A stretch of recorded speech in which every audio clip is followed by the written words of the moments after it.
नमस्कार मित्रांनो, आपल्याला सर्वांना माहीतच आहे, जगात येताना आपल्याकडे देह असतं, नाव नाही. जग मात्र सोडताना आपल्याकडे नाव असतं, देह नाही. मिळालेल्या या देहाचे नावात रूपांतर करण्याचा हा आपला प्रवास म्हणजेच आपले आयुष्य. मित्रांनो, आपल्या YouTube चॅनल मध्ये मी आपल्या सर्वांचे मनापासून स्वागत करत आहे. आज आपण आपले जीवनाचे अभिन्न अंग म्हणजे जे आपल्या सोबत आयुष्यभर तसेच आयुष्यानंतरही आपली ओळख म्हणून राहतो, म्हणजे जिंदगी के साथ भी जिंदगी के बाद भी जे आपली ओळख म्हणून राहतो, म्हणजे आपले नाव आणि आपल्या नावातून निघणारी जी व्हायब्रेशन्स आहे त्याचे आपल्या जीवनावर काय परिणाम होत असते आणि त्या अनुसारच आपले आचार, विचार, व्यवहार, स्वभाव कसे बनत असतात ह्याची आज आपण जी अल्फाबेटच्या माध्यमातून चर्चा करणार आहोत. पण जी अल्फाबेटची आपण चर्चा सुरू करण्याच्या अगोदर आपल्याला काही महत्त्वपूर्ण गोष्टींची माहिती राहणं खूप गरजेचं आहे. मित्रांनो, आपले जन्म झाल्यानंतर आपल्याला आपल्या फॅमिलीतर्फे बरेच काही गिफ्ट मिळतात. आपल्याला सोनं, चांदी, रुपये, पैसे, कपडे, खेळणी असं भरपूर काही ना काही मिळतच राहते आणि आयुष्यभरात आपल्याला मिळतच राहतं. पण ह्या सर्व गिफ्ट मधून आपल्याला सर्वात बहुमूल्य जे उपहार आपल्या फॅमिली तर्फे जे आपल्याला मिळतो ते आहे आपलं नाव. जे आपले नाव आहे त्याची जी एनर्जी आहे आणि त्याची जी व्हायब्रेशन आहे त्याच्या अनुसारच आपले जीवनभर तसे जीवनानंतरही जिंदगी के साथ भी और जिंदगी के बाद भी जे आपले व्यवहार असतात, जे आपले आचार विचार असतात ते तसेच जिवंत राहतात आणि माणसाची ओळख तशीच बनून राहते. याचं उदाहरण आपल्या समोर छत्रपती शिवाजी महाराज, झाशी की राणी लक्ष्मीबाई, तसेच दुर्योधन, कंस असे भरपूर आपल्या समोर उदाहरण आहे. तर मित्रांनो, आज आपण बघूया जी अल्फाबेटची माहिती. मित्रांनो, जी अल्फाबेट हे खूप जास्त प्रभावशाली मानला जातो. जी अल्फाबेट पासून ज्यांच्या कोणाच्या नावाची सुरुवात होत असेल ते लोक डीप थिंकर्स, खोल विचार करणारे लोक असतात.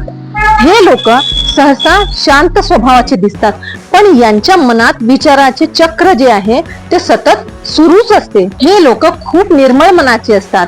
ह्यांना एकांत राहणं खूप आवडते आणि हे लोक कुठल्याही गोष्टीच्या मुळात जाण्याचा प्रयत्न करतात. जे यांच्या मनात असते तेच यांच्या ओठांवर असते. ह्यांना खोटेपणा बोलणं अजिबात आवडत नाही.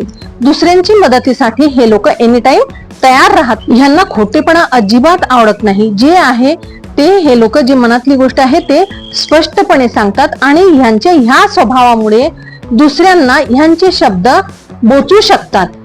मित्रांनो, हे लोक ह्यांना कष्टासोबत नशिबाचीही नेहमी साथ मिळत असते. हे लोक आपल्या आयुष्यात खूप शिस्तबद्ध पद्धतीने राहतात. तसेच हे लोक कुठलेही नियोजन जे आहे ते करण्यात एकदम माहीर असतात.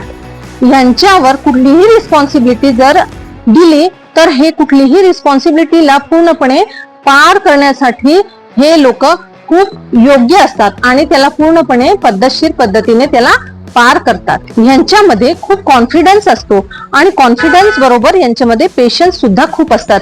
त्याच्यामुळे हे लोक स्वतःला प्रत्येक परिस्थितीमध्ये समोरच ठेवण्याचा प्रयत्न करतात आणि नेहमी स्वतःला समोरच ठेवतात.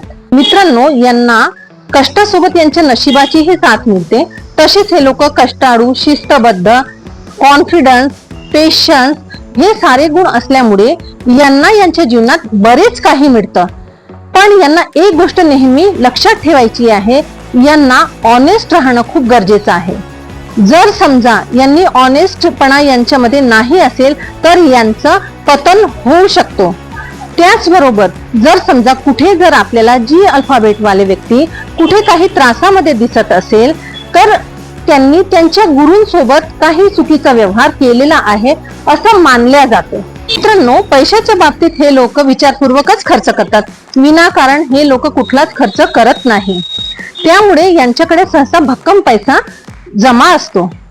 तसंच हे लोक छोट्या गोष्टींचा खूप विचार करून घेतात आणि त्याच्यामुळे यांचा मानसिक तणाव यांच्यावर खूप राहतो आणि यांचे जे निर्णय आहे ते त्या निर्णयावर ठाम राहतात.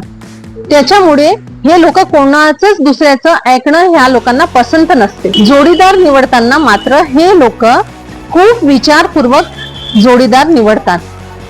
एक वेळा जर कोणाचा हात धरला तर ते आयुष्यभर त्याला निभून घेतात। मित्रांनो, माझ्या गुरूंकडून जे काही मला शिकायला मिळालेलं आहे ते मी तुमच्यापर्यंत पोहोचविण्याचा प्रयत्न करत आहे। तर मित्रांनो, दुनिया में आए तो बिना नाम के थे, पर नाम किए बिना नहीं जाएंगे। तुम्हाला जर व्हिडिओ आवडला असेल तर नक्कीच लाईक आणि सबस्क्राईब करा। धन्यवाद।